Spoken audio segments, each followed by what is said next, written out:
Welcome back to Harbor. Well, one Democratic strategist out there claims to know the answer to the problems facing the Democrats, who may well be on the verge of a disastrous midterm election in which they could well lose the United States Senate.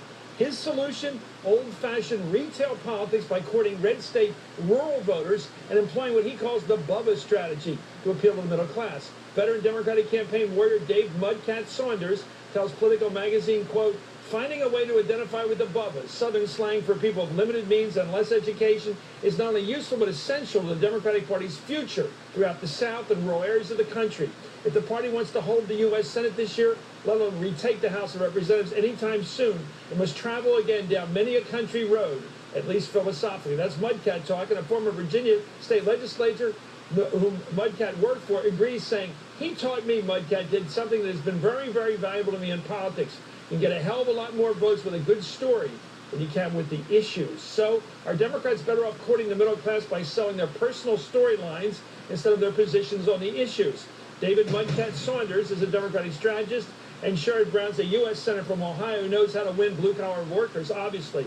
The home of the 2016 Republican convention, by the way, is going to be in Cleveland, Ohio. Let's go to MudCat. Tell us your feeling about, first of all, why aren't working-class, regular, non-college, if you will, white guys not voting Democrat these days? Well, because we don't go after them, Chris. It's that simple. I mean, as you know, Sherrod will tell you, and God bless Sherrod Brown for watching after, you know, my people down here as well as his people, you know, blue-collar people in Ohio. It's a cultural thing. The Democrats, you know, my great party doesn't respect the culture like they should. They don't understand the power. What is it? When you think of Democrat in the bad way, what do you hear? What do you smell?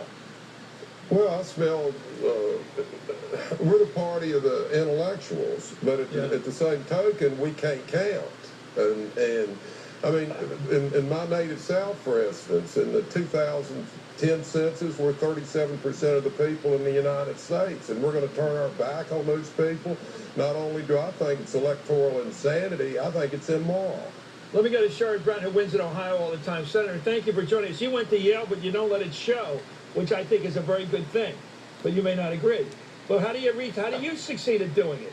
Well, first thing I want to say is, MudCat, I grew up watching Jim MudCat Grant pitch for the Cleveland Indians, and then he went and he later was an announcer, and he was my favorite player, and I know that's got a lot to do with your name, so congratulations. That's a good start.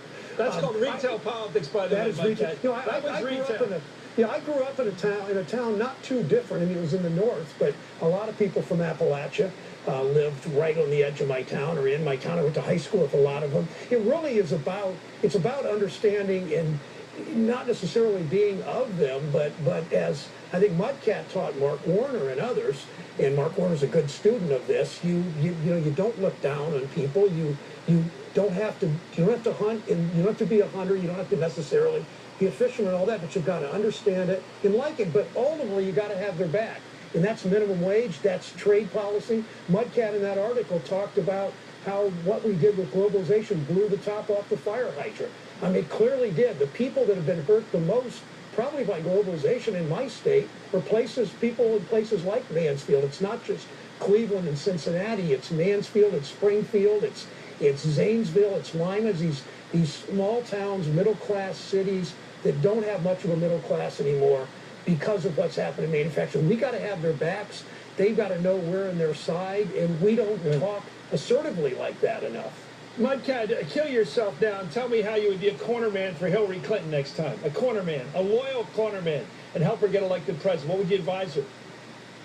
I don't know how to advise Hillary Clinton, to be honest, Chris. I mean, if you look through where I live and go to small-town Virginia, you go to small-town Ohio, it's the same thing. It looks like Sherman went through and didn't burn anything. And you look at the globalization, it's like Senator Brown made reference to knocking the top off the fire hydrant, and that's what they did, you know, with NAFTA, CAFTA, and then we go further with favored nation, you know, status for China. I mean, and why can't we have favored nation status for the American workers? So let me go back to the Senate. I think Hillary Clinton's a tough sell for me. You think NAFTA and all the free trade arguments, globalization has hurt the Democrats with people in Ohio, as well as West Virginia, southwestern Pennsylvania, places that have really been hit hard by foreign competition. Senator, There's no question about it. Of course it has. Senator? Yeah, no doubt, no doubt. I think Hillary has an opportunity here because I've seen this president right now has done better, more aggressive on enforcing trade rules than his predecessor. I don't see quite eye to eye with him on trade. I think he's got to be a little bit better on it.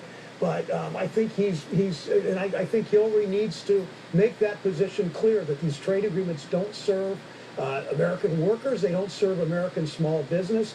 They devastate communities in places like Southwest Virginia and Southeast Ohio, but really all over the Midwest and the South. And she needs to stake out a position that you invest in the United States, in American workers. You don't pass these trade policies. You enforce the rules. You look at trade in a way that's going to lift workers up, not pull them down.